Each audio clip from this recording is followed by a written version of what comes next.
Hey Guardians, I just want to let everyone know that I do have both a Twitch and a Twitter, and I'm very active on both. Feel free to come give me a follow on both, links in the description.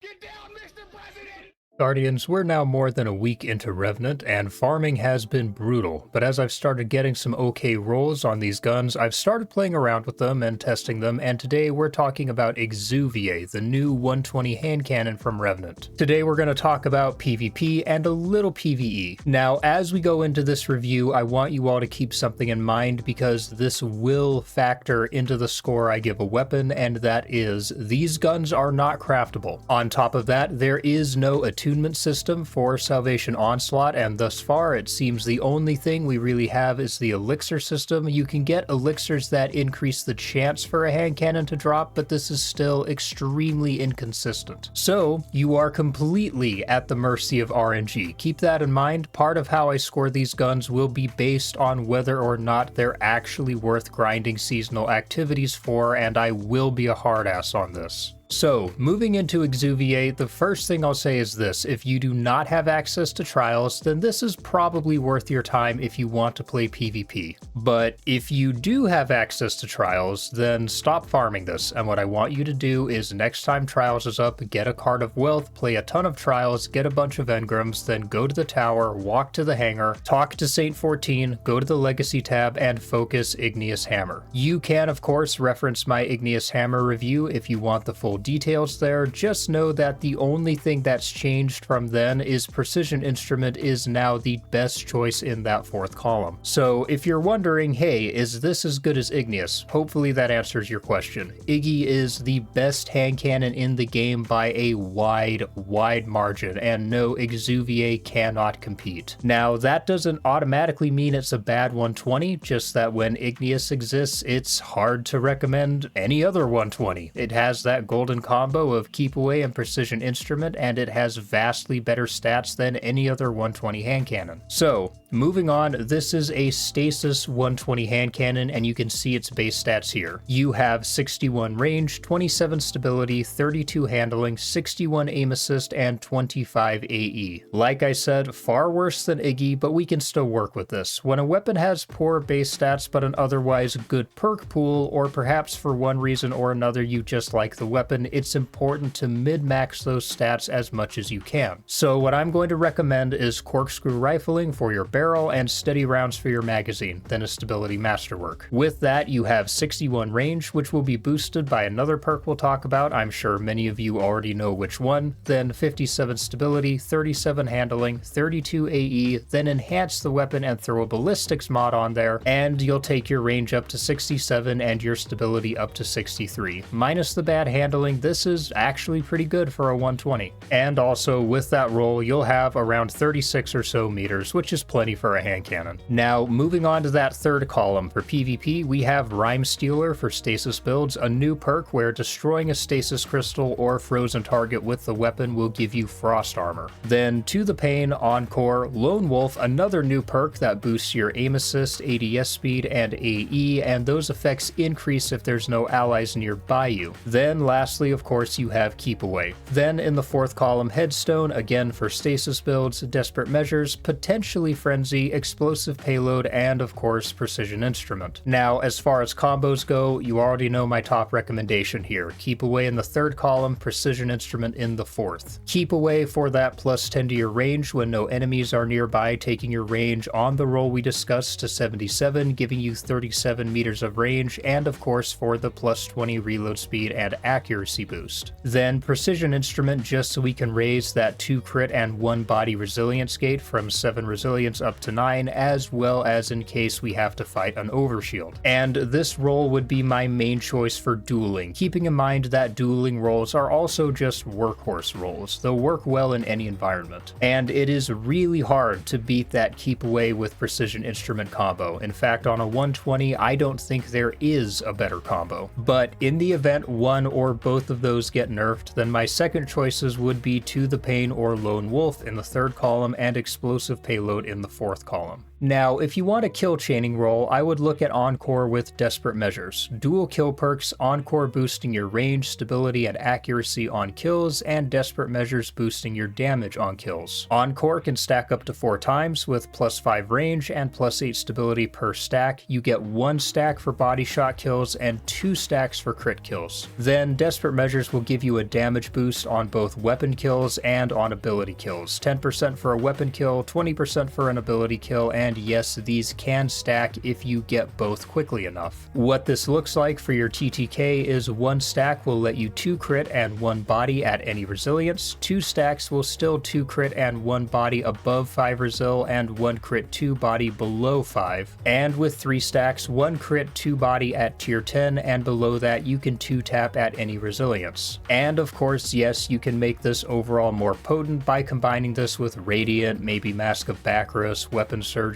so on and so forth. But keep in mind, Desperate Measures is a build crafter's perk. You need to have a strong build to pair with it to frequently proc the 20% buff from ability kills and the 30% buff from weapon and ability kills, or else this just isn't really worth using. Outside of that, there is Frenzy, which would work okay for either purpose if you can take advantage of it. The problem is most people really can't, particularly in the current state of the meta where everyone is playing very passively. So unless you're one of those few people looking at Cammy here, I would probably avoid it. Now, the last combo I'll mention would be Rhyme Stealer with Headstone. Rhyme Stealer for the stasis shards and Headstone to make crystals on kills. If you have a strong stasis build going, this is a good combo, but on my channel, I like to pretend stasis doesn't exist, so we're going to move on. Now, let's talk weapon feel and performance. The first thing I'll mention just briefly is I really love the weapon model. Exuviae is a very good looking hand cannon, and I also do love just how the weapon sounds. It sounds very chunky, very menacing, and as someone who's big on weapon aesthetics, this is great. Outside of that, the sights are fairly clean, and the weapon model is mostly unobstructive, if a little chunky, but my main issue here is, for whatever reason, the weapon just feels very zoomy, almost like I'm using a high zoom scout rifle or something of the sort. Now, I'm not sure if maybe the zoom is just bugged, or if, like one of my friends was saying, it's just a weird feeling created by the weapon model, but it feels more zoomed in than other 120s with the same zoom stat. Other than that, it's fairly standard for a non-Igneous hammer 120. It generally feels a little unwieldy and has heavy recoil. But as non-Iggy 120s go, it's not bad. Not my favorite, but not bad. It felt good enough that I wasn't pulling my hair out while testing it, but not so good that I'd take it into trials over Igneous. I tried a variety of different rolls, and Keep Away with Precision Instrument was my favorite overall combo, though To the Pain and Precision Instrument weren't too bad either. But other than that, it's just an above average 120. Now, moving on to PvE, first things first, I wouldn't really recommend taking a 120 into PvE, especially not any sort of endgame content, just because, you know, slow rate of fire, slow reload speed, slow handling, tiny magazine, not exactly a great combination for a PvE gun. So, quick editor's note here, I did forget to mention the origin trait does help with the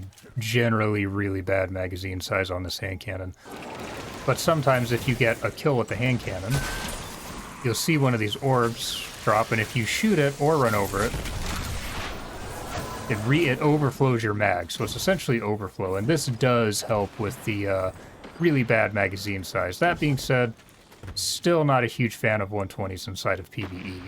But if you do want to use this thing, or in the event that 120s get a PvE buff, then in the third column you have Rhyme Stealer, Triple Tap, and Stats for All. Then in the fourth column, again, Headstone, Desperate Measures, Frenzy, Redirection, and One for All. Now, for this season specifically, my top choice would be Rhyme Stealer with Headstone. We have a lot of very strong stasis stuff in the artifact this season, so if you're rocking a stasis build, then this combo is perfect. Outside of that, probably Stats for All all with One for All since these have very good synergy. Hitting 3 separate targets with stats for all will boost your handling, reload speed, stability, and range, and hitting 3 separate targets with One for All gives you a 35% damage boost. And obviously those are going to be extremely easy to proc and just keep procking over and over in PvE, particularly in any activity with higher enemy density. But outside of that, triple tap with the perk of your choosing in the 4th column, I would say ideally Desperate Measures, One for All, Explosive Payload, or Frenzy, mainly because triple tap will just help keep Exuvie's pathetic 8-round mag topped off, and all of those perks in the 4th column function as damage perks in PvE. So triple tap for better weapon uptime to take better advantage of the perk of your choosing, particularly important for anything on a timer like Frenzy, Desperate Measures, or One for All. Then lastly, triple tap with Redirection if you want to have the potential to deal a little more damage against orange bars and red bars, since Redirection will give you a damage boost against those or getting kills on red bars. This can stack up to 20 times, and hits on orange bars or yellow bars can consume up to 5 stacks, and triple tap will just help keep your mag topped off. Or, you know, just use Sunshot. So overall, it's actually a pretty good hand cannon. If Iggy didn't exist, this would be actually a very high tier PvP hand cannon, and if 120s ever get a PvE buff, it will perform very well there also. So keeping this all in mind, given that Exuviae is not craftable, is this worth farming? Well, for PvP, if you do not have access to trials but do have the season pass, then yes, it probably is. I do still like it more than Cremil, so it has that going for it. But for PvE, unless you're worried about 120s getting a PvE buff, or you have a build that Rhyme Stealer and Headstone work very well with, then no, not really. There are hundreds of better options out there for PvE. So overall, unless you just really love the feel of this weapon, or again, don't have access to Igneous for PvP, it's kind of a tough sell, particularly with how awful RNG is in this game and how time-consuming farming Onslaught is. And I don't hate this weapon. In fact, minus 120s generally catering to a more boring playstyle, I quite like it. But regardless, in the current meta for both PvP and PvE, it's really nothing special, which is one of the issues with losing crafting. If you're going to cater to gambling addicts and make us grind Onslaught for dozens or potentially even hundreds of hours, then these weapons cannot afford to be anything short of S tier. Not A tier, not B tier, certainly not C or D tier, S tier. Nothing below that is acceptable. But that's all for me today, Guardians. If you enjoyed this review, then do me a favor and leave me a comment. Let me know your thoughts on this weapon, if you're enjoying Revenant so far, so on and so forth. And outside of that, don't forget to hit that like button and that subscribe button with the bell icon. Share this video with anyone who you think might find it interesting, and check the description for my other links. Those are the best way you can support the channel. For now, I'll see you all in the next video. Peace, Guardians.